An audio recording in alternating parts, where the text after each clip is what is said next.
Hello students, greetings of the day. आज के इस वीडियो लेक्चर में मैं स्टार्ट करने जा रही हूँ बीकॉम सेकेंड ईयर के subject business and financial management. इसका paper second banking law and practice, banking विधि एवं व्यवहार। लास्ट वीडियो में हमने स्टार्ट किया था एक topic bank definition and types. इसका कुछ पोर्शन हमने लास्ट वीडियो में कवर किया था, लाइक बैंक किसे कहते हैं, बैंक की परिभाषा क्या है, बैंक के टाइप्स कौन कौन से हैं। फिर हमने स्टार्ट किया कि what are the functions of a bank, जिसमें हमने पढ़ा था देखिए डेफिनेशन, टाइप्स, फंक्शंस।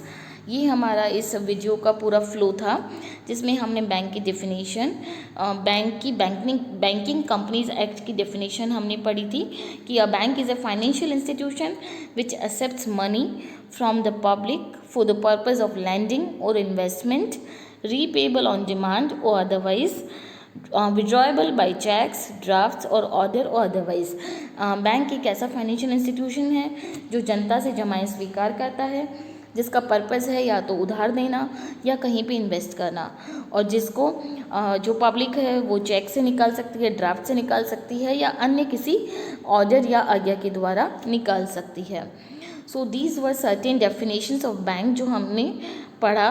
फिर हमने बैंक के अलग अलग टाइप्स डिस्कस किए थे। फिर हमने स्टार्ट किया था फंक्शंस ऑफ कमर्शियल बैंक्स, जिसमें हमने फंक्शंस को दो पार्ट्स में डिवाइड किया था, primary functions and secondary functions. Primary functions में आता है डिपॉजिट एक्सेप्ट करना, लोन देना, क्रेडिट क्रिएट करना, चेक्स क्लियर करना, फॉरेन ट्रेड को फाइनेंस करना और फंड्स को रेमिटेंसेस, एक जगह से दूसरी जगह पे फंड्स पहुंचाना। इसमें सबसे पहला था डिपॉजिट्स एक्सेप्ट करना। डिपॉजिट्स के कुछ टाइप्स हमने पढ़े, करंट अकाउंट पढ़ा, हमने फिक्स डिपॉजिट अकाउंट पढ़ा, डिमांड डिपॉजिट और फिक्स डिपॉजिट का डिफरेंस हमने देखा था। फिर हमने पढ़ा था सेविंग डिपॉजिट्स क्या होती है, क्या फीचर्स है इसमें। तो ये सब हम पिछले वीडियो में कवर कर चुके हैं। आज के इस वीडियो में हम प्राइमरी फंक्शन में सेकेंड फंक्शन पढ़ेंगे, advancing of loans. The deposits received by bank are not allowed to remain idle। ऐसा नहीं है कि बैंक ने आपसे डिपॉजिट एक्सेप्ट कर ली, करंट अकाउंट में आपने पैसा दे दिया, सेविंग अकाउंट में दे दिया और वो पैसा बैंक में व्यर्थ रखा रहेगा। अगर व्यर्थ रखा रहेगा तो बैंक आपको इंटरेस्ट कहाँ से पे करेगा, बैंक का सोर्स ऑफ फंडिंग क्या है। So after keeping certain cash reserve, bank एक जो जमा करता है उसको लौटाने के लिए, डिपॉजिटर को लौटाने के लिए कुछ रिजर्व अपने पास रखता है। The balance is given to needy borrowers and interest is charge from them which is the main source of income for these banks. Means जो कुछ रिजर्व रखने के पास में जो बचा हुआ बैलेंस है वो बैंक ज़रूरतमंद जो बोरोअर्स है उनको देगा, उनसे इंटरेस्ट चार्ज करेगा, जो कि बैंक के इनकम का बहुत ही इम्पॉर्टेंट सोर्स है। What are the different types of loans and advances made by commercial banks? These are first cash credit. Cash credit क्या होता है? Cash credit refers to a loan given to the borrower against his current assets like shares, stocks, bonds, etc.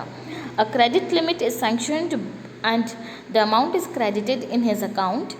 The borrower may withdraw any amount within his credit limit and interest is charge on the account actually withdrawn. देखिए generally जो cash credit है वो मिलता है businessman को, उनका जो balance sheet का पोजीशन है, उनका कितना स्टॉक है, कितना उनका मार्केटेबल सिक्योरिटीज़ में इन्वेस्टमेंट है, तो जो उनका करंट एसेट्स का जो पोजीशन है उसके बेसिस पे उनकी क्रेडिट लिमिट सैंक्शन होती है। जितनी क्रेडिट लिमिट है उतना पैसा उनके उस कैश क्रेडिट अकाउंट में हमेशा क्रेडिटेड रहता है। बोरोअर उसमें से मनी विड्रॉ कर सकता है, जितना मनी वो एट ए टाइम विड्रॉ करता है, और विड्रॉ से लेकर रीपेमेंट टाइम का जो पीरियड है उस पर बैंक एक इंटरेस्ट चार्ज करता है। So that is the first type of advances और लोन्स जो कि बैंक देता है अपने कस्टमर्स को। सेकेंड आता है demand loans. Demand loans refers to those loans which can be recalled on demand by the bank at any time. The entire sum of demand loan is credited to the account and interest is payable on the entire sum. देखिए इसमें सिर्फ इतना सा difference है कि जो demand loans है उनको बैंक किसी भी समय रिकॉल कर सकता है, वापस मंगवा सकता है। जैसे अगर बैंक के पास किसी टाइम कैश रिजर्व्स कम हुए तो बैंक अपने कस्टमर जो भी बोरोवर्स है उनसे डिमांड लोन के ऊपर उन्होंने जो पैसा ले रखा है बैंक से उसको बैंक रिकॉल कर सकता है, तथा जो भी अमाउंट एज कस्टमर के पास रहता है एज अ लोन उसके ऊपर इंटरेस्ट चार्ज होता है। उसके बाद आता है short term loans. They are given as personal loans against some collateral securities. The money is credited to the account of borrower. The borrower can withdraw money from his account and interest is payable on the entire sum of loan granted. इसका मतलब ये हुआ कि आपने bank में कोई file लगाई कोई भी पर्सनल लोन के लिए, आपने कोई कोलेटरल सिक्योरिटी रखा, कोई भी चीज़ आपने गिरवी रखी, प्रॉपर्टी रखी, आपने गोल्ड भी ले सकते हैं, गोल्ड के ऊपर भी आप लोन ले सकते हैं।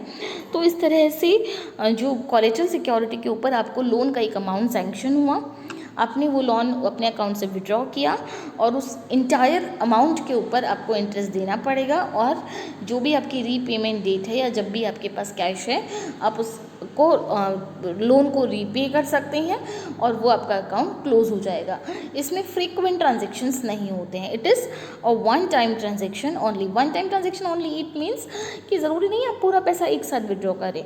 यहाँ पे मेरे कहने का मतलब ये है कि आप एक लोन एप्लीकेशन एक बार बैंक में लगाएंगे, वो एक बार सैंक्शन होगी और उस उतने अमाउंट का लोन आपको एक बार ही दिया जाएगा। ऐसा नहीं है कि जैसे कैश क्रेडिट में आपका उतना, जैसे सपोज 20 लाख की आपकी सीसी अकाउंट की लिमिट है तो वो 20 लाख तक का ट्रांजेक्शन आप बार बार कर सकते हैं, लेकिन इसमें ऐसा नहीं है। फिर आता है creation of credit. Credit creation हमने लास्ट वीडियो में भी ब्रीफ में डिस्कस किया था। Credit creation is most significant function of commercial banks. While sanctioning a loan to a customer, they do not provide cash to borrower. Instead, they open a deposit account from which the borrower can withdraw. In other words, while sanctioning a loan, they automatically create deposit, known as credit creation from commercial banks. देखिए जो credit creation है ये banks का बहुत ही significant function, बहुत important function है। इसमें bank loan sanction करते वक्त जो बोरोवर है उसको कैश में पैसा नहीं देगा, बल्कि क्या कर रहा है कि बैंक जो है वो डिपॉजिटर के लिए बैंक जो है वो बोरोवर के लिए एक अकाउंट ओपन करता है, और जो नीडी जो बोरोवर है वो अपनी रिक्वायरमेंट के हिसाब से अलग अलग इंस्टॉलमेंट में लोन का अमाउंट विड्रॉ करता रहता है। तो ऐसे में क्या होता है कि बैंक ने किसी की लोन की लिमिट, लोन की रिक्वायरमेंट को फुलफ़िल कर दिया है, लेकिन साइमल्टेनियस बैंक के पास पैसा भी रखा हुआ है, और उतने अमाउंट से बैंक जाने कितने लोगों की लोन रिक्वायरमेंट को फुलफ़िल कर सकता है एक बार में। तो बैंक अपने पास अवेलेबल कैश रिजर्व से ज़्यादा लोगों की लोन रिक्वायरमेंट को पूरा करने की कैपेसिटी रखता है। This is called credit creation, this is called money creation. फिर आता है clearing of checks.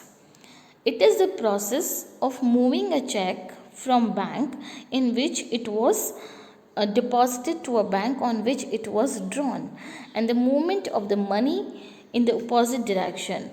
This process is called clearing the check, and normally it results in the credit to the account at the bank of deposit and equivalent debit. Normally results in the credit to the account at the bank of deposit and an equivalent debit to the account at the bank on which it is drawn. Look, example से समझते हैं। Suppose A and B दो parties है। A को B से कुछ amount लेना है, कोई भी वजह हो सकती है, उसने उनको गुड सेल की हो सकती है या कोई सैलरी पेमेंट हो सकता है। तो A ओज मनी टू बी, ठीक है। ए को पैसा लेना है बी से। ए का अकाउंट है स्टेट बैंक ऑफ इंडिया में, बी का अकाउंट है ओरिएंटल बैंक ऑफ इंडिया में। अब बी ने ए को एक चेक लिख कर दे दिया। जो चेक लीफ है वो किसकी है? ओरिएंटल बैंक की, लेकिन ए का अकाउंट है स्टेट बैंक में। अब ए को कहाँ जाना होगा? ए को उसी बैंक में जाना है जहाँ पे ए का अकाउंट है, क्योंकि वो अकाउंट पे ही चेक है। ए क्या करेगा, उस बैंक को उस चेक को स्टेट बैंक ऑफ इंडिया में देगा, साथ में एक पे स्लिप फिल करेगा जिसमें अपने अकाउंट नंबर फिल करेगा। अब वो चेक ए बैंक से बी बैंक के पास जाएगा और बी बैंक बदले में वो मनी रिटर्न करेगा। तो बी में जो ओरिएंटल बैंक है उसमें बी के अकाउंट में से पैसा डेबिट होगा और स्टेट बैंक में ए के अकाउंट में पैसा क्रेडिट होगा।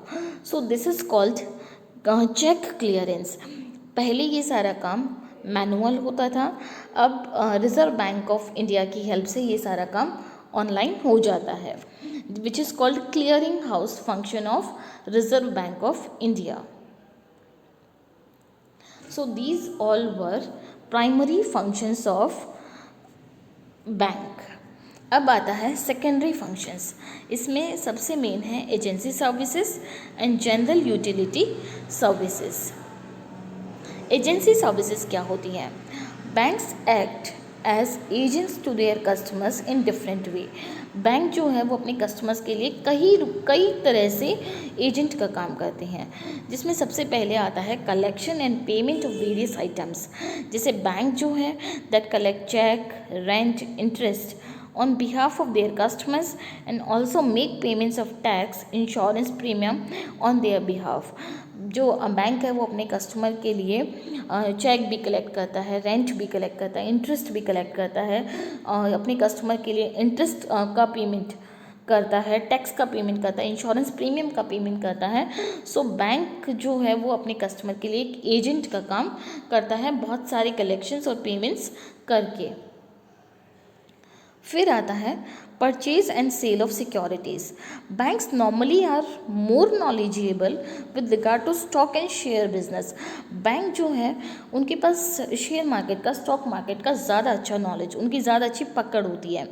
As such they buy, sell, keep in safe custody the securities on behalf of their customers. इसलिए वो अपने कस्टमर्स के लिए, सपोज़ किसी कंपनी के लिए वो शेयर्स को सेल भी कर सकते हैं, किसी इंडिविजुअल कस्टमर के लिए वो शेयर्स को बाय भी करते हैं, उनको कस्टोडी में भी रखते हैं। So these all are the functions of purchasing, selling and taking the custody of securities for the customer. फिर आता है trustee and executor. Banks also act as trustee and executor of the property of their customers on their advice। Bank जो है वो अपने customer के लिए उनकी जो प्रॉपर्टी है, उनकी जो मूल्यवान वस्तुएं हैं, उनकी ट्रस्टी का भी काम करता है। आपका बैंक में अगर कोई लॉकर है तो आप अपनी सारी वैल्यूएबल थिंग्स उसमें रख सकते हैं, जो भी एक लॉकर में आ सकती है, तो बैंक उनकी पूरी तरह से देखरेख करता है। Remitting of money. Banks also remit money from one place to another through bank drafts। Bank draft के थ्रू बैंक जो है एक स्थान से दूसरे स्थान पे पैसा भेजने का काम भी करता है। अभी तो पहले बैंक ड्राफ्ट के अलावा अब तो बहुत सारे तरीके आ चुके हैं। आप नेफ्ट लगा सकते हैं, नेट बैंकिंग से ट्रांसफ़र कर सकते हैं। So these are the functions of remitting of money. So these are secondary functions. Secondary functions में purchase and sale of foreign exchange भी आता है, कि जो बैंक है that buy and sell foreign exchange and thus promote international trade. Foreign exchange को buying और selling करके इंटरनेशनल ट्रेड को प्रमोट करता है। This function is mainly discharge by foreign exchange bank. ये काम मेनली कौन करता है? फॉरेन एक्सचेंज बैंक करता है। इसके अलावा letter of references. Letter of references जो है वो किस में काम आते हैं? जनरली इंटरनेशनल ट्रेड में काम आते हैं। Banks also give information about economic position of their customers to domestic and foreign traders and likewise provide information about economic position of domestic and foreign traders to their customers. कहने का मतलब ये हुआ कि जैसे सपोज़ आप India में बैठे हैं, आपको किसी चाइनीज़ पार्टी से गुड्स मंगवानी है, तो वो आपको गुड्स सेल करेगा, लेकिन आपने अभी तक उनको पेमेंट नहीं दिया है, तो वो कैसे आपको गुड्स सेल करेंगे? कल को आप पेमेंट दें या नहीं दें? तो इसके लिए बैंक आपके लिए गारंटी का काम करता है, रेफरेंस देने का काम करता है। तो बैंक जो है वो चाइनीज़ पार्टी को लिख कर दे सकता है about your economic position, bank statements में आपके पास जनरली कितना पेमेंट होता है। बैंक उसके लिए एक लेटर ऑफ क्रेडिट भी बना सकता है कि अगर चाइनीज़ पार्टी गुड्स जो है वो इंडियन पार्टी को सेंड करने के बाद उसके जो भी इनवॉइस है, जो भी डॉक्यूमेंट्स है, अगर बैंक को सेंड करेगा तो बैंक गारंटी देता है किसी पर्टिकुलर अमाउंट तक पे करने का। तो इस तरह से बैंक फॉरेन ट्रेड में भी सपोर्ट करता है।